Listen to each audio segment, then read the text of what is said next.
কৃষ্ণা। সমস্ত বৈষ্ণব ভক্তবৃন্দের চরণে আমার প্রণাম।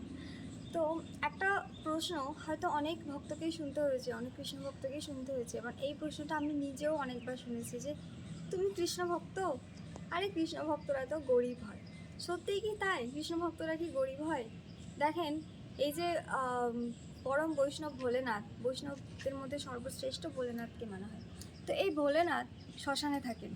তো এই ভোলেনাথের যে ভক্ত রাবণ, রাবণ কিন্তু সোনার লঙ্কায় থাকেন। তো যে বৈষ্ণব কাউকে, নিজের ভক্তকে সোনার লঙ্কা দান করতে পারে, সে গরিব কী করে হয়?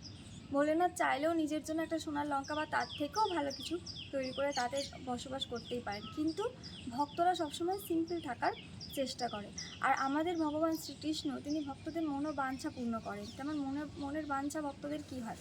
ভক্তদের মনোবাঞ্ছা এটা হয় না যে আমি অনেক বড় অট্টালিকায় থাকবো, বড় বাড়ি থাকবে, বড় গাড়ি থাকবে, অর্থনৈতিকভাবে আমি অনেক সমৃদ্ধশালী হব।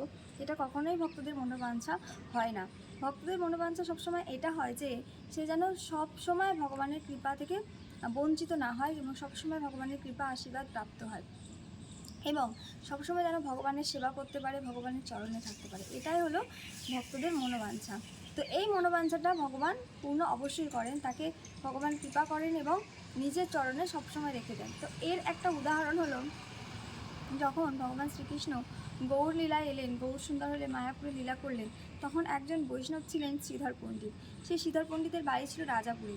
আমরা যখন নবদ্বীপমণ্ডল পরিক্রমা করি, এখনও সেই শ্রীধর পণ্ডিতের বাড়ি আমরা দর্শন করতে যাই। তো এই শ্রীধর পণ্ডিত বামুনপুকুর বাজারে কলা, থোর, মোচা এইসব বিক্রি করতেন। আর মহাপ্রভু যখন বাজার করতে যেতেন, সেই শ্রীধর পণ্ডিতের কাছ থেকে কলা, থোর, মোচা কেড়ে কেড়ে নিয়ে খেতেন। তো এখান থেকে এটাও ভগবান বোঝাচ্ছেন যে সবার জিনিস আমি নিই না, যে আমার খুব প্রিয় তার জিনিস আমি কেড়েও খাই। আবার যে হয়তো আমাকে অনেক কিছু দিতে চায়, কিন্তু তাদের আমি গ্রহণ করি না, কিন্তু আমার প্রিয় মানুষদের জিনিসপত্র আমি কেড়ে নিতে পারি। তো এর থেকে এটাও বোঝা যায়। আর যখন মহাপ্রভু যখন শ্রীধর পণ্ডিতের সামনে নিজেকে ধরা দিলেন যে আমি ভগবান, তুমি আমার কাছে কিছু প্রার্থনা করো, কিছু আশা করো, আমি তোমায় কিছু দিতে চাই। তো শ্রীধর পণ্ডিত এতটাই গরিব ছিলেন যে তিনি যে বাড়িতে থাকতেন, সেই বাড়িটা ছিল টালির চালে, সেই টালির চালগুলো ছিল ফাটা।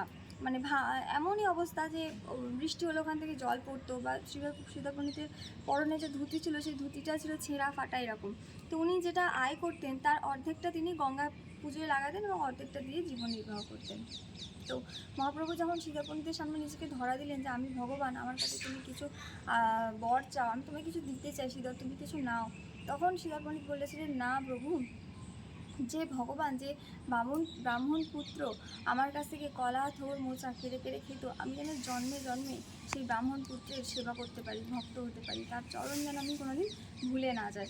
তো এই হচ্ছে ভক্তদের মনোবাঞ্ছা এবং মনের ইচ্ছা হয়। তো এইরকম একটা স্টোরি আমি শুনেছিলাম, আমাকে একটা বৈষ্ণব ভক্ত আমার কাছে বলেছিলেন যে বৃন্দাবনে একজন বৈষ্ণব ছিলেন, তিনি সারাদিন বসে হরিনাম করতেন। তো তিনি একসময় হরিনাম করছেন, আর একটা চোর এসে তার সামনে থেকে তার কোনো একটা বস্তু নিয়ে যাচ্ছে। তো সে কিছু বলছে না। তখন সে বলছে, আমি ওর কাছ থেকে এত দামি একটা রত্ন, দামি একটা বস্তু নিয়ে আসছি, ও কিছু বলছে না, তাহলে নিশ্চয়ই ওর কাছে এর থেকেও দামি কিছু আছে। তখন সে চোরটা ঘুরে এসে তাকে জিজ্ঞেস করে, আচ্ছা, তোমার সামনে থেকে আমি তোমার জিনিসপত্র নিয়ে চলে যাচ্ছি, তুমি কিছু বলছো না, নিশ্চয়ই তোমার কাছে এর থেকেও দামি কিছু আছে, সেই জিনিসটা আমায় বলো, আমি সেটা জানতে চাই। তখন সেই বৈষ্ণব বলেছিলেন, হ্যাঁ, আমার কাছে তো এর থেকেও অনেক দামি জিনিস আছে। নাকি? আমার কাছে হরিনাম আছে, কৃষ্ণ প্রেম আছে। তো বলছে, তাই? বলছে, হ্যাঁ, তো তুমি করে দেখো।